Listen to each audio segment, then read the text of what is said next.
Assalamualaikum warahmatullahi wabarakatuh. Alhamdulillah wassalatu wassalamu ala rasulillah wa ala alihi wa sahbihi wa mawalah wa la hawla wa la quwata illa billahi wa ba'du. Pembahasan di pagi hari ini kita akan membahas sebuah kisah yang cukup menarik. Ulama menyebutnya kisah Ashabul Qaryah yang terdapat dalam surah Yasin. Kisah ini banyak pelajaran dan syarat dengan ibrah. Ma'asyiral muslimin yang dimuliakan Allah Subhanahu wa taala. Kisah ini dicantumkan dalam surah Yasin, tepatnya pada ayat ke-13 sampai kepada ayat 21.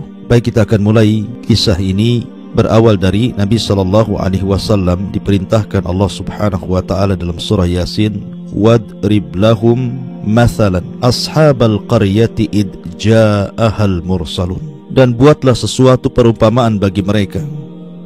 Maksudnya mereka di sini orang-orang musyrik Arab, yaitu sebuah penduduk sebuah negeri ketika diutus kepada mereka utusan-utusan. Kisah Ashabul Qaryah ini, sebagian ahli tafsir mengatakan bahwa peristiwa ini terjadi di sebuah negeri yang disebut dengan Antakya. Dan apabila disebut Antakya, maka akan tersirat dalam benak kita tentang penyerbuan Khalifah Mu'tasim kepada negeri ini dalam sejarah Islam. Ma'asyiral muslimin yang dimuliakan Allah Subhanahu wa taala, negeri Antakya ini Allah Subhanahu wa taala takdirkan pemimpinnya persis seperti Fir'aun, memaksakan kehendak dan memaksakan rakyatnya untuk menyembah berhala. Akhirnya kemudian penduduk Antakya pun menjadi para penduduk yang menyembah berhala. Dan Nabi SAW diperintahkan Allah Azza wa Jal untuk menceritakan kisah Ashabul Qaryah ini kepada orang-orang musyrik Arab, karena kondisi Ashabul Qaryah yang diutus kepada mereka bukan hanya satu rasul, bahkan 3 rasul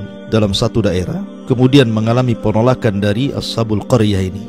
Itu persis yang dialami Nabi SAW terhadap orang-orang Quraisy Arab. Maka Allah Subhanahu wa taala berfirman, wadrib lahum mathalan ashabal qaryah, dan buatlah sebuah perumpamaan bagi mereka, yaitu penduduk sebuah negeri, penduduk Antakya, di mana penduduknya para penyembah berhala. Id ja'ahal mursalun, ketika datang kepada mereka utusan-utusan Allah Subhanahu wa taala. Ada yang mengatakan bahwa utusan-utusan ini adalah Hawariyun Isa bin Maryam. Jadi Isa ibn Maryam ketika itu mengutus 3 Hawariyun agar berdakwah di negeri Antakya ini. Awalnya Nabi Musa alaihi salatu wassalam hanya mengutus 2 orang, yang kemudian diperkuat dengan 3 orang. Dan nama-nama dari 3 utusan ini, sebagian para ulama tafsir ada yang mengatakan namanya adalah sebutkan di dalam kitab Ibnu Katsir Al-Bidayah wa Nihayah, di mana rasul yang pertama namanya Sam'un, kemudian yang kedua namanya Yuhana. Ada juga yang mengatakan namanya Sadiq, dan yang kedua namanya Soduk, dan juga yang mengatakan namanya Sam'an, dan yang kedua namanya Yahya. Itulah permulaan Allah Subhanahu wa taala mengutus 2 utusan ini. Makanya Allah mengatakan id arsalna ilaihimus naini fakadzabuhuma, yaitu ketika kami mengutus kepada mereka 2 utusan, tetapi penduduk Antakya justru malah mendustakan 2 utusan ini. Kemudian Allah katakan fa'ajazna bitsalitsin, maka karena 2 tidak cukup, masih didustakan oleh penduduk Antakya, maka diutuslah 1 utusan lagi, seorang rasul, diutus kepada mereka 3 nabi sekaligus. Subhanallah. Harusnya ketika dalam sebuah tempat itu semakin banyak nabi yang diutus, tentu penerimaan dakwah harus semakin mudah, karena 1 orang yang berdakwah tentu akan berbeda dengan 2 atau 3 orang yang berdakwah. Tetapi Allah Subhanahu wa taala sudah tutup hati-hati orang Antakya ini, sehingga mereka justru menolak dakwah 3 utusan ini. Lihat bagaimana penolakannya. Pertama dimulai dengan takdzib, mereka mendustakan 3 utusan yang Allah utus kepada mereka. Faqalu, ketika para utusan itu mengatakan inna ilaikum mursalun, sesungguhnya kami diutus oleh Allah Subhanahu wa taala untuk berdakwah kepada kalian. Lihat jawabannya, qalu ma antum illa basyarun mithluna wa ma anzala rahmanu min syai'in in antum illa takdzibun. Mereka mengatakan, penduduk negeri itu mengatakan, kamu ini hanyalah manusia seperti kami, dan Allah yang Maha Pengasih tidak menurunkan sesuatu apapun. Sesungguhnya kalian hanya para pendusta saja. Ini awal penentangan Ashabul Qaryah, menentang para nabi dan rasul yang datang kepada mereka dengan cara takdzib, mendustakan mereka. Dan itulah budaya musuh-musuh para nabi dan rasul. Ma'asyiral muslimin yang dimuliakan Allah Subhanahu wa taala. Lihat bagaimana jawaban para rasul. Dengan bijaknya mereka mengatakan, qalu rabbuna ya'lamu inna ilaikum lamursalun wa ma 'alaina illal balagul mubin.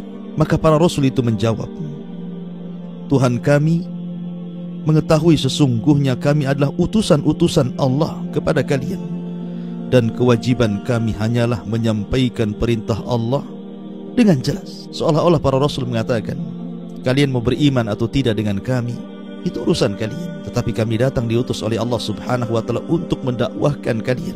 Ma'asyiral muslimin yang dimuliakan Allah Azza wa Jalla. Maka mulailah 3 utusan Allah Azza wa Jalla ini menyeru manusia ke dalam tauhid, memberantas kesyirikan, mengatakan kepada mereka bahwa berhala-berhala itu tidak mendatangkan manfaat dan tidak mencegah madarat.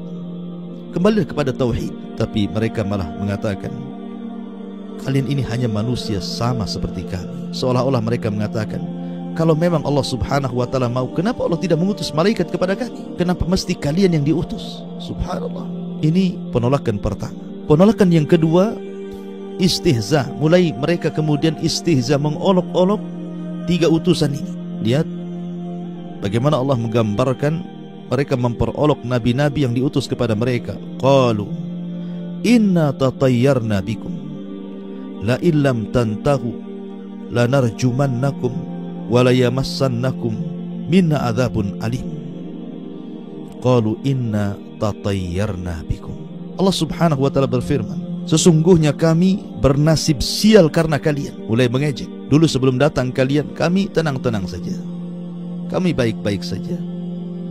Tapi setelah datang kalian kemari, yang konon kalian mendakwahkan dakwah yang benar kepada kami jadi sial. Ini istihza, mengolok-olok nabi yang diutus kepada mereka, seolah-olah kesialan itu datang dari para nabi. Kemudian yang ketiga, mulailah dari takdzib, mendustakan. Kemudian mengolok-olok, sekarang tahdid, mulai mengancam. Apa ancamannya? La illam tantahu lanarjumannakum wa la yamassannakum minna adzabun alim. Sungguh jika kalian tidak berhenti berdakwah, menyeru kami, niscaya kami akan rajam kamu, dan kami pasti akan merasakan siksa, dan kamu pasti akan merasakan siksa yang sangat pedih dari kami. Mulai diancam. Ma'asyiral muslimin yang dimuliakan Allah Azza wa Jalla. Maka Allah katakan, qalu ta'irukum ma'akum a in dzukirtum bal antum qaumun musrifun. Utusan-utusan itu berkata, kemalangan itu atau kesialan itu datang dari kalian sendiri. Apakah karena kamu diberi peringatan sebelumnya kamu adalah kaum yang melampaui batas? Tidak ada urusan kesialan dengan kedatangan kami, dengan kesialan kalian. Ma'asyiral muslimin yang dimuliakan Allah Subhanahu wa ta'ala. Maka Allah Subhanahu wa ta'ala katakan, wa jaa min aqsal madinati rajulun yas'a qala ya qaumi ittabi'ul mursalin. Ketika permusuhan para nabi dan rasul dengan kaum Antiokhia ini semakin sengit, dan negeri Antiokhia semakin mendustakan dakwah para utusan, terdengarlah ke sebuah tempat oleh seorang laki-laki, seorang ahli ibadah, seorang yang saleh, namanya Habibun Najjar, mendengar bahwa negeri tersebut menolak utusan. Maka Habibun Najjar, seorang laki-laki yang sedang sakit judam ketika itu, tapi dia ahli ibadah, dia orang soleh. Maka dia ingin memperingatkan penduduk Antiokhia ini agar menerima dakwah para nabi dan rasul itu. Maka berangkatlah Habibun Najjar, sehingga Allah Subhanahu wa ta'ala katakan, wa jaa min aqsal madinati rajulun yas'a qala ya qaumi ittabi'ul mursalin.